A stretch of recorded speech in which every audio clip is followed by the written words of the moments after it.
Stop thinking. No, seriously. Right now, stop. Because the thing exhausting you is not life. It's the noise. You are not tired because life is hard. You're tired because your mind never stops talking. It talks in the shower. It talks in traffic. It talks at 2 a.m. when the room is silent, but your head is louder than the world. It tells you that if you replay that conversation one more time, you'll finally find the perfect comeback. It tells you that if you imagine every possible disaster, you'll somehow be ready when pain arrives. It tells you that worry is wisdom, that hesitation is intelligence, that overanalysis is protection. But it's lying. You're not solving problems. You are hiding in thought. And there's a difference. Overthinking isn't intelligence.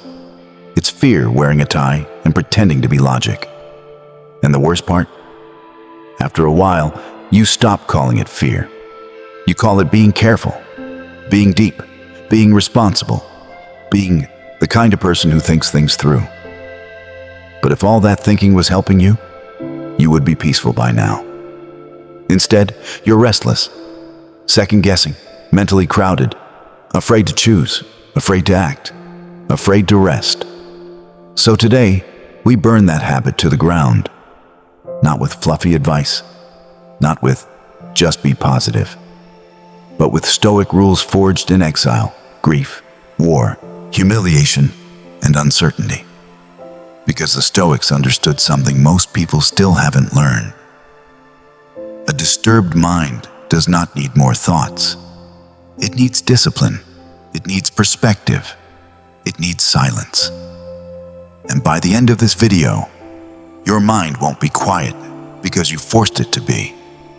It'll be quiet because you'll finally see that most of the thoughts controlling your life were never solid to begin with. Let's begin. Rule 1. The tyranny of the imagined. Seneca wrote something nearly 2,000 years ago that still cuts straight through the modern mind. We suffer more often in imagination than in reality. Read that slowly. More often. Not occasionally. Not once in a while. More often. That means a huge part of what drains you never actually happens. Think about your last spiral. Not in theory. Really think about it. The one where your chest got tight, where your stomach dropped, where your mind kept racing like it had to solve your whole life before sunrise. What were the facts? Not the movie in your head. The facts. Were you under attack? Was there real danger in the room? Was your life ending in that moment? Probably not. You were likely alone, safe, inside four walls, breathing normally 1 minute, spiraling the next. Nothing changed outside you. But inside, everything caught fire. That is overthinking. A private emergency with no visible smoke. It is one of the strangest human experiences. To be physically safe and psychologically hunted at the same time. From the outside, you look calm. From the inside, you feel chased. That is why overthinking is so dangerous. Because it disguises itself as depth. It makes you feel productive while draining your strength. It makes you feel alert while stealing your peace. It makes you feel like you are preparing for life, while life passes by untouched. And once that pattern repeats enough times, noise starts to feel like truth. The Stoics had a name for this. They talked about impressions, the immediate thoughts, sensations, fears, and assumptions that strike the mind. And here was their genius. An impression is not a command. A thought appears. That does not mean it deserves your loyalty. It can knock without being invited in. But overthinkers don't do that. Overthinkers open the door, make tea, pull up a chair, and ask the thought to explain itself for the next 6 hours. What if I ruined it? What What if they secretly resent me? What if this small thing means something terrible? What if I choose wrong? What if this feeling never leaves? And just like that, one passing thought becomes a courtroom. You become the witness, the judge, the criminal, the entire jury. That is not wisdom. That is a mind consuming itself. Here is the first rule. If it is not happening right now, in front of your eyes, it is not entitled to all of your energy. Maybe it needs planning. Maybe it needs action later. Fine. But it does not deserve complete control of your nervous system right now. Most of your suffering begins when imagination gets treated like immediate reality. And once you see that, something shifts. Because then you realize, some thoughts are not guidance. Some thoughts are intruders. And the quiet mind begins the moment you stop treating every mental voice like it deserves a seat at your table. Let that land. Rule 2. The 5-second reality check. Epictetus was born a slave. He lived with pain, humiliation, constraint. A body that was not fully free in a world that did not care whether he suffered. And yet, he built one of the clearest mental frameworks ever created. He said life is divided into 2 parts. What is in your control and what is not. That's it. That is one of the greatest psychological tools ever given to a human mind. But overthinkers don't live in those 2 categories. They invent a third one, a fantasy bucket. The bucket where you control nothing, but feel responsible for everything. You don't control whether someone fully understands you. You don't control what people assume. You don't control the economy. You don't control timing. You don't control who stays, who leaves, who replies, who hesitates, who forgets, who changes. You don't control the past. And you definitely don't control the future by rehearsing it in your head at midnight. So why do you keep trying? Why are you spending your life wrestling ghosts? This is why your mind is tired.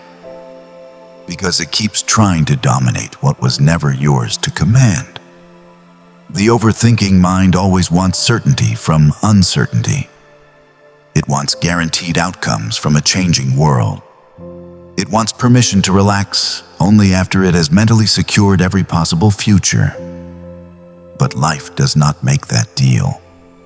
And because reality refuses to obey, the mind keeps spinning.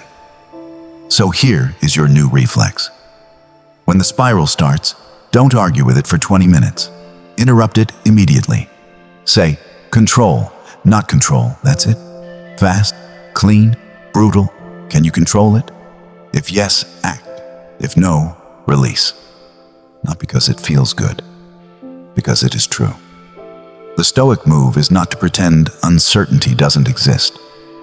It is to refuse to bleed over what you cannot command.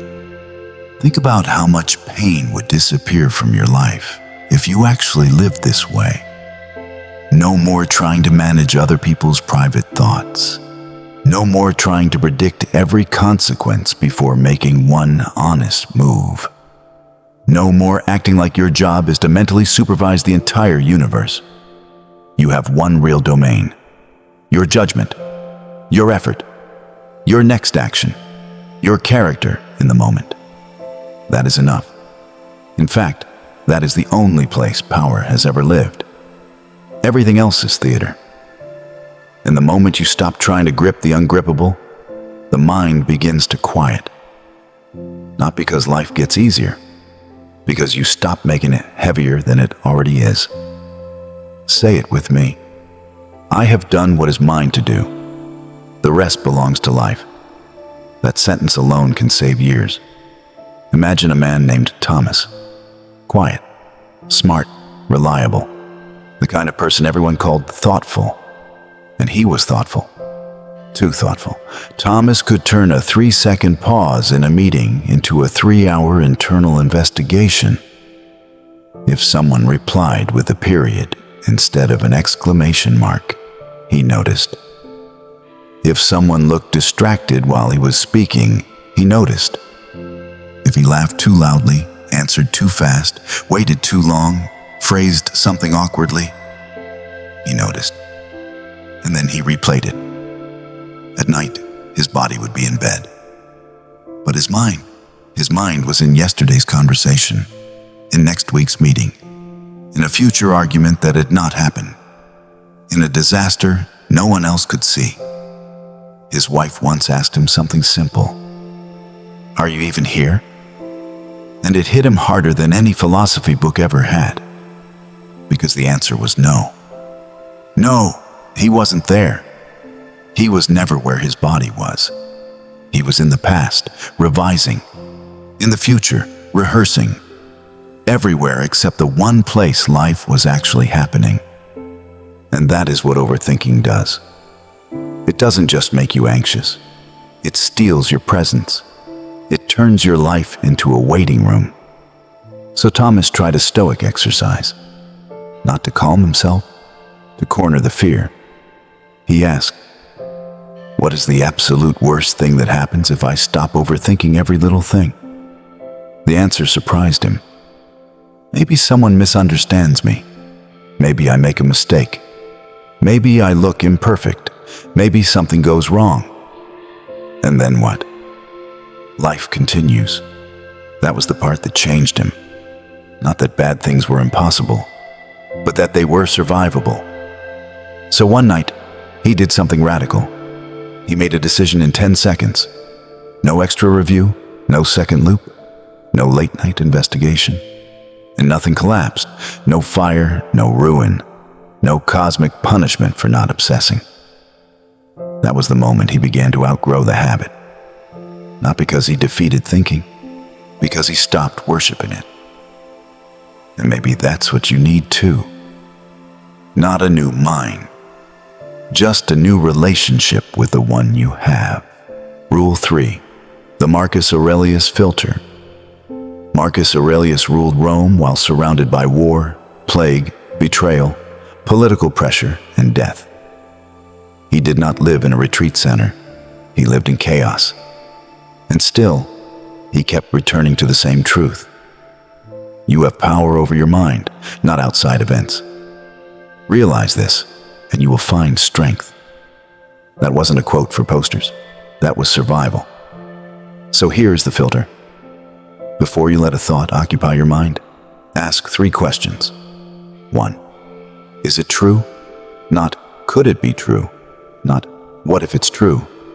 Is it true right now, based on evidence? 2. Is it useful?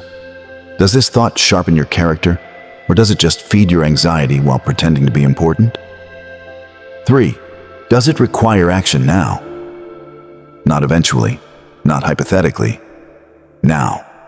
If it fails any one of those, it does not deserve center stage.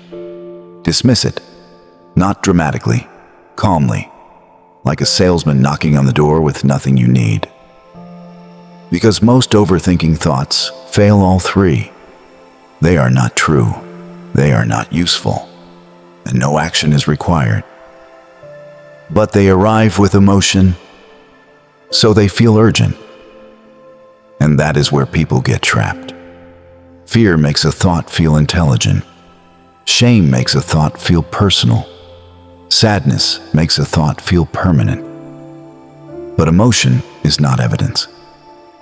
Let me say that again. Emotion is not evidence. Just because a thought feels heavy doesn't mean it's profound. Just because it scares you doesn't mean it's wise. Just because it repeats doesn't mean it's real. The overthinking mind confuses repetition with importance. The Stoic mind does not. The Stoic mind says, I noticed that thought. I am not obligated to become it. That is power. Not becoming emotionless, becoming selective, not letting every fear write policy in your mind. You do not need to argue with every thought. You do not need to follow every thought. You do not need to attend every argument your mind invites you to. Some things are better left unanswered. That is not avoidance. That is discipline. And once you learn that, your inner life changes. Because now the mind can still speak. But it is no longer the emperor. You are. Now let me say the part most people won't. Part of you does not want to stop overthinking, not completely.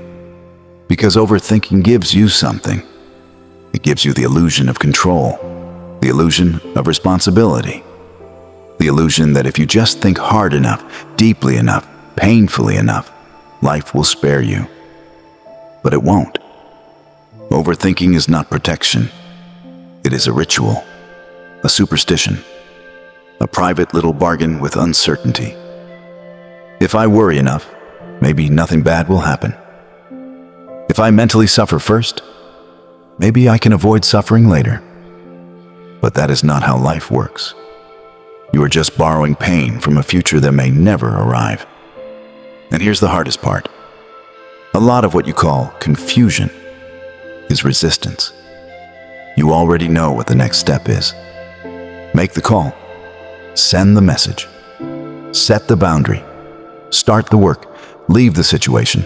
Apologize. Speak honestly. Rest. But action is uncomfortable. So the mind creates one more discussion, and one more, and one more. You tell yourself you're thinking deeply. Sometimes you're just delaying courage. That hurts to hear. Good. Because truth should hurt when it cuts a chain. Zeno, the founder of Stoicism, understood something brutal. It is better to move imperfectly than to remain frozen in elegance. Or put more simply, action with mistakes is still better than inaction dressed as wisdom. You are not being noble by endlessly circling the same fear. You are being trapped by it. And the trap only breaks when you stop calling it intelligence. Rule 4, the 2 a.m. rule. There is a special kind of loneliness that shows up at night. The world goes quiet. The lights go out. The body gets tired. And suddenly, every unresolved thought gets a microphone. Things that felt manageable at 2 p.m. start to feel catastrophic at 2 a.m. A delayed reply becomes abandonment. A mistake becomes destiny. A difficult season becomes your entire future. Night does that. It stretches shadows. And the exhausted mind starts calling its own distortions wisdom.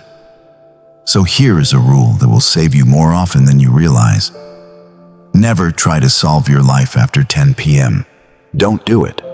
Write the problem down in one sentence. Close the notebook. Put the phone away. Go to sleep. Tell yourself, I do not need to solve tomorrow at midnight. That sentence alone can feel like oxygen. Because your 2 a.m. brain is not a philosopher. It is a paranoid raccoon in a dark kitchen knocking things over and calling it insight. Would you let that version of yourself make major life decisions? No. Then stop letting it run your inner courtroom. Seneca understood this too. The night steals proportion. Fatigue makes thoughts look bigger than they are. But morning restores scale. Morning gives context back. Morning gives shape back. Morning gives perspective back. And here's what you'll notice if you practice this. By daylight, most of your emergencies shrink. Not because you were stupid the night before, because exhaustion is a liar. Rest is not avoidance. Rest is preparation. Rest is discipline. Rest is trust. Sometimes the strongest thing you can do is say, this can wait until morning. Not because it does not matter, because you matter more than the spiral. Let the night be small. Let sleep do its work. Rule 5, act before you feel ready. Here is one of the most important truths you will ever hear about overthinking. Clarity usually comes after movement, not before it. That's the lie overthinkers live under. They think they must feel completely certain before they act. But certainty almost never arrives first. Courage comes first. Movement comes first. Contact with reality comes first. Then clarity follows. The person standing on the edge of the water does not think their way into swimming. They get in. The conversation gets easier after it starts. The workout gets easier after the first 5 minutes. The project gets easier after the first ugly draft. The boundary gets easier after the first honest sentence. But if you wait until you feel completely ready, you may wait your whole life.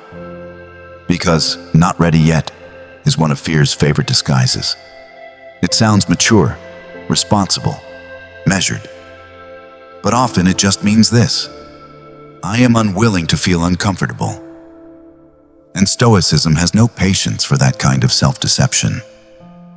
The Stoics respected reason, but they did not worship hesitation. They knew character is built through action, not perfect action, not guaranteed action, disciplined action. A quiet mind is often the result of something simple, a hard thing finally done, the truth finally spoken, the task finally started, the decision finally made, the burden finally named. Because action gives you real information, thought only gives you simulation. And life is never solved in simulation. Life answers through contact. So here is the rule. Act before comfort arrives. Not recklessly, not carelessly, but before your emotions give you permission. Because your emotions may never give you permission. That is not their job. Your job is to do what is right. Then let your feelings catch up later. That is what maturity looks like. That is what mental freedom looks like. That is how you stop being late to your own life. Rule 6. The circle of silence. Now let's make this practical. Because if this stays philosophical, it will inspire you for an hour and change nothing tomorrow. So here is the exercise. Simple, brutal, effective. Every morning, before the world gets loud, sit still for 60 seconds and ask yourself, what am I most likely to overthink today? Name it plainly. The email, the conversation, the money, the meeting, the decision, the silence from someone I care about. Then say this: I will not touch that thought again until I've acted on one real thing. One real thing. Drink water, make the bed, send one sentence, step outside, wash the dish, stretch your body, answer one email, make one call. Why? Because action breaks the loop, always. Thought thrives in abstraction. Action drags you back into reality. And reality is usually smaller than the storm in your head. That's what most people never realize. They keep trying to think themselves into peace. But peace is often built physically first. Feet on the floor, breath in the lungs, hands doing something real, attention returning to what is in front of you. The present is smaller than the mind's fantasy, and smaller is calmer. So when the spiral begins, do not ask, how do I stop all thoughts forever? That is the wrong goal. The goal is not no thoughts. The goal is chosen thoughts. The goal is to stop involuntary thinking from ruling your life, to become the one who decides what gets attention. That is freedom, not silence as emptiness, silence as stability. A mind that is no longer dragged by every noise it makes. And if you practice this every day, something changes. The volume drops, not all at once, but enough to hear yourself again. Rule 7. Stop making yourself the center of every story. Here is another source of overthinking no one likes to admit. Ego. Not loud ego, not arrogant ego. Subtle ego. The kind that quietly assumes everything is about you. They looked away while I was talking. They must think I'm boring. They didn't text back quickly. I must have done something wrong. That opportunity disappeared. Maybe it proves I'm not enough. See what the mind is doing? It keeps putting you at the center of every interpretation. And that creates endless suffering. The Stoics cut through this with brutal clarity. Most people are too busy thinking about themselves to spend that much time thinking about you. That should not depress you. It should free you. Because if the world is not actually analyzing your every move, then you can stop performing for invisible judges. You can stop editing yourself for imagined audiences. You can stop turning neutral moments into personal verdicts. And once that happens, so much noise disappears. Now you are not asking, how am I being perceived? Now you are asking, what is the right thing to do? That question changes everything. Because one life is built around perception, the other is built around principle. Perception is unstable. Principle is quiet. Character does not need constant commentary. It does not need applause to stay aligned. It does not need every room to approve before it breathes. It simply does what is right, then rests. That is why truly calm people feel different. Not because they never feel insecurity, because they stopped building identities around every passing impression. And if you can learn that, really learn that, you will save yourself from thousands of unnecessary mental conversations. Rule 8. Train your body or your mind will pay for it. Let's get even more honest. Sometimes your mind is not deep. Sometimes it's dysregulated. Too much screen time, too much caffeine, too little sleep, too much sitting, too little sunlight, too much stimulation, too little silence, too much input, too little movement. And then you sit there wondering why your mind sounds like a crowded room. The Stoics understood that philosophy was never supposed to stay in the head. It was meant to be lived in the body. Routine, restraint, exposure to discomfort, physical discipline, simplicity. If the body is chaotic, the mind becomes easier to hijack. If your nervous system never settles, your thoughts will look like threats even when they are not. That is why a walk can calm what logic cannot. Why a cold morning can sharpen you. Why deep sleep can solve arguments your mind could not stop repeating. Why 1 hour away from your phone can feel like medicine. A quiet mind is easier inside a disciplined day. Not because discipline is glamorous, because it reduces friction. It gives your mind fewer open tabs, fewer temptations, fewer escape hatches, fewer opportunities to spiral.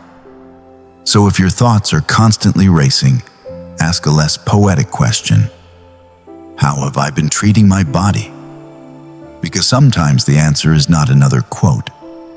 Sometimes the answer is water, sleep, sunlight, movement, less stimulation, and a room that doesn't look like your mind exploded inside it. That is not shallow. That is wisdom made practical. Rule 9. Accept uncertainty or keep suffering. At the bottom of almost all overthinking is one desperate demand. Tell me exactly how this will go. Tell me I won't be hurt. Tell me I won't regret it. Tell me this choice is the correct one.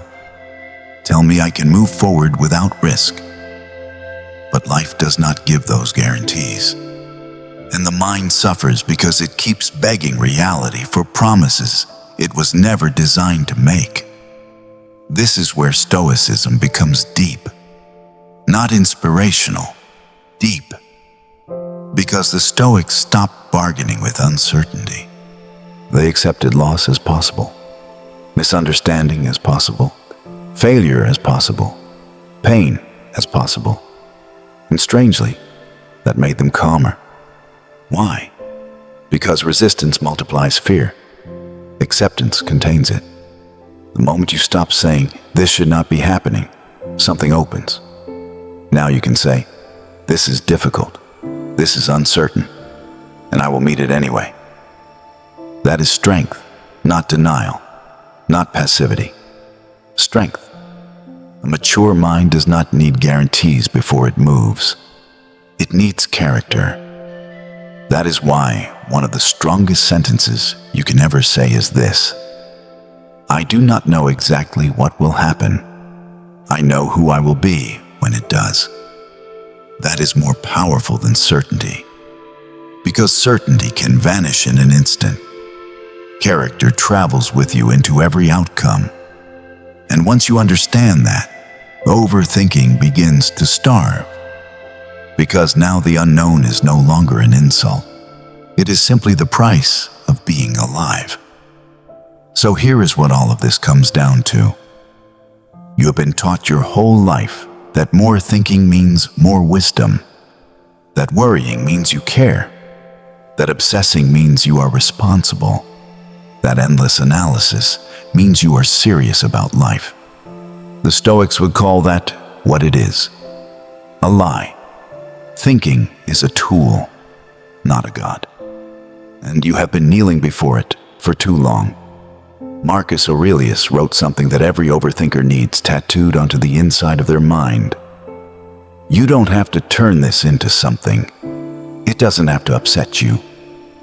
Read that again. You don't have to turn this into something. That delayed reply doesn't have to become rejection. That awkward moment doesn't have to become humiliation. That uncertainty doesn't have to become doom. That feeling doesn't have to become identity. Most thoughts are neutral when they arrive. You are the one assigning prophecy to them. You are the one turning them into signs. You are the one building entire emotional empires out of passing weather. Stop turning. Let the thought be a cloud. Clouds do not ask for permission to pass. They do not explain themselves. They do not linger because you argued well enough. They move. Let this move too. Your mind can be loud without being right. Never forget that. So if you remember nothing else from this video, remember this: overthinking is not depth. It is often fear wearing the mask of intelligence. And the cure is not to become less thoughtful. It is to become more disciplined with thought. To separate what is yours from what is not. To question the noise. To refuse every thought that arrives dressed as truth. To act before comfort. To rest before panic becomes philosophy. To return to the present again and again. To stop centering yourself in every story. To train your body. To accept uncertainty without surrendering your mind. These are not soft ideas.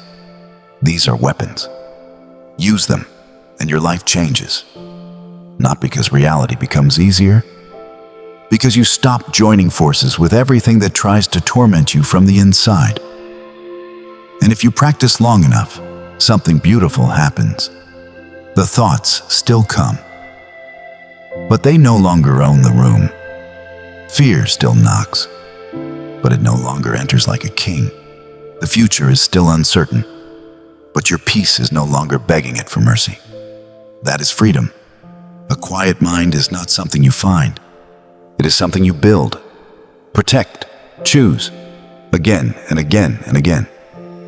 So tonight, when the old spiral returns, when your mind starts writing 10 imaginary futures, when regret shows up with its folder of old evidence, when fear starts whispering like it knows the truth, stop, breathe, and remember, you do not need to think your way into peace. You need to practice your way there. And maybe for the first time in a long time, you can let this moment be enough. If this found you at the right moment, don't just listen to it. Use it. Come back when the mind gets loud. Come back before it does. And if you want more videos on Stoicism, mental clarity, discipline, and inner peace, stay here. Because in a world built to hijack your attention, a quiet mind is a form of power. Your mind is not the enemy, but it is not the emperor either. You are. See you in the next